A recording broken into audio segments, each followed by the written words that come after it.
होली की आत्मा। बचपन से शहर में रहने वाला मनोज इस साल होली की छुट्टियों में अपने गांव दुर्गापुर वापस आता है, जहां उसे देख पूरा गांव खुशी से झूम उठता है। जब गया था तब इतना सा था और अब देखो कितना बड़ा हो गया है। हाँ सरपंच जी, जब मैं गया था तब आप भी बहुत जवान थे और अब देखो कितने बूढ़े हो गए हैं आप। चलो चलो बढ़िया है। बच्चा घर वापस आ गया। इसी खुशी में आज रात पार्टी होगी।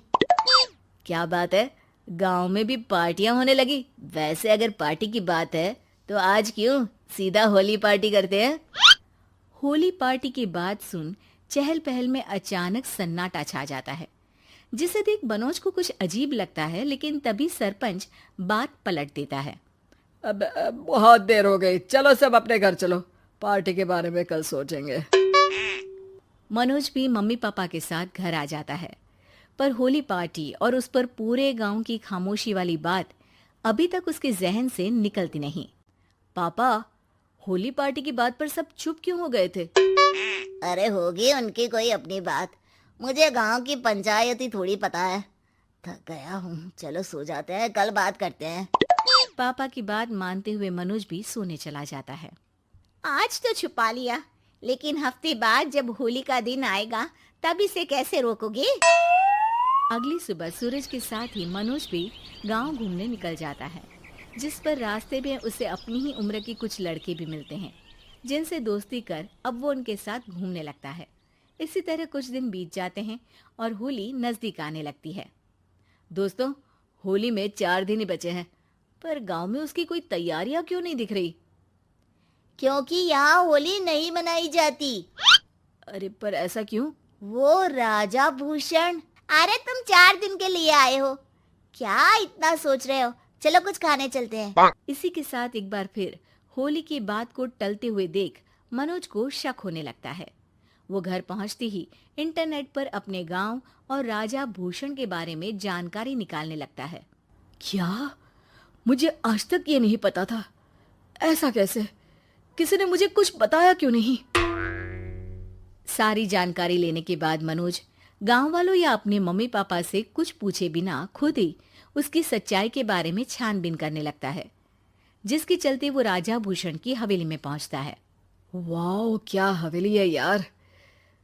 पर क्या यहाँ सच में कोई भूत है? हेलो भूत जी, कोई है क्या? हम इस साल गांव में होली सेलिब्रेट कर रहे हैं, क्या आप उस पर थोड़ा इंटरव्यू देंगे? मनोज के ऐसा बोलते ही गांव में तूफान उठ जाता है और हवेली में रखी सारी चीजें हिलने लगती है। एक अदृश्य शक्ति मनोज को धक्का देकर हवेली से बाहर निकाल दरवाजा बंद कर लेती है।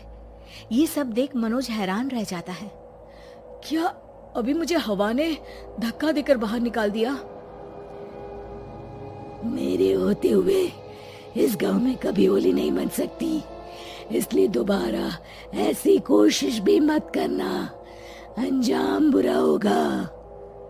आवाज सुन मनोज हैरानी से इधर उधर देखने लगता है, पर उसे कोई दिखाई नहीं देता। वो गांव वापस आ जाता है, जहां तूफान की वजह से सब कुछ तहस महस हो चुका होता है। आखिर ये तूफान आया कैसे? ना ऐसा कोई मौसम था और ना ही हमने होली का त्योहार मनाने की बात की थी। सरपंच की बात पर कोई रिएक्शन दिए बिना मनोज चुपचाप अपने घर चला जाता है। इस तरह देखते ही देखते होली का दिन भी आ जाता है और मनोज रंग लेकर गांव में निकल जाता है, लेकिन गांव पूरी तरह खाली होता है। अरे त्योहार का दिन है, धूमधाम की जगह मातम क्यों मनाया हुआ है? मनोज की आवाज सुन सब अपने घर की खिड़कियां खोल के घर के अंदर से ही उसे वापस जाने के लिए कहने लगते हैं, पर वो किसी की नहीं सुनता। तुझे पहले भी समझाया था, अगर होली खेलने की कोशिश भी की तो अच्छा नहीं होगा। अरे बात मान लो बेटा, तुम्हें सच नहीं पता। मुझे सब पता है।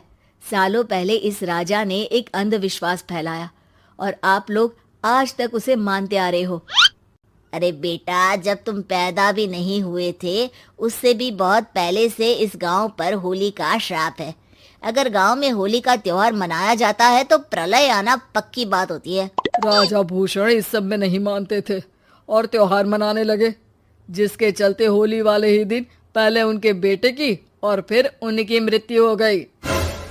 तभी से गांव की रक्षा के लिए उनकी आत्मा उस हवेली में रह रही है। सबकी बातें सुन मनोज उलझन में पड़ जाता है।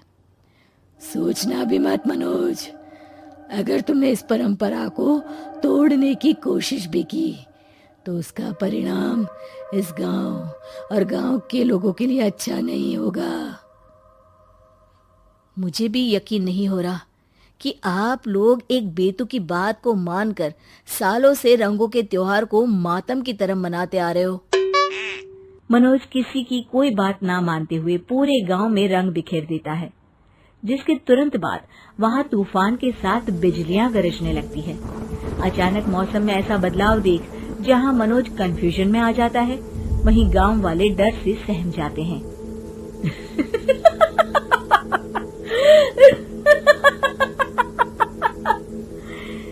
इस लड़के ने हमारे जैसे सिर्फ अपने स्वार्थ के लिए नहीं बल्कि पूरे गांव की खुशियों के लिए यहाँ होली मनाई है, जिस वजह से अब इस गांव पर होली का श्राप टूटता है। ऐसा बोलकर राजा का भूत वहां से गायब हो जाता है, जिसके बाद गांव के लोग धूमधाम से होली मनाते हैं। खुशियों के रंग गांव में बिखरे ही होते हैं कि अगली सुबह अचानक मनोज कहीं गायब हो जाता है और एक बार फिर गांव में होली का नया राज शुरू हो जाता है।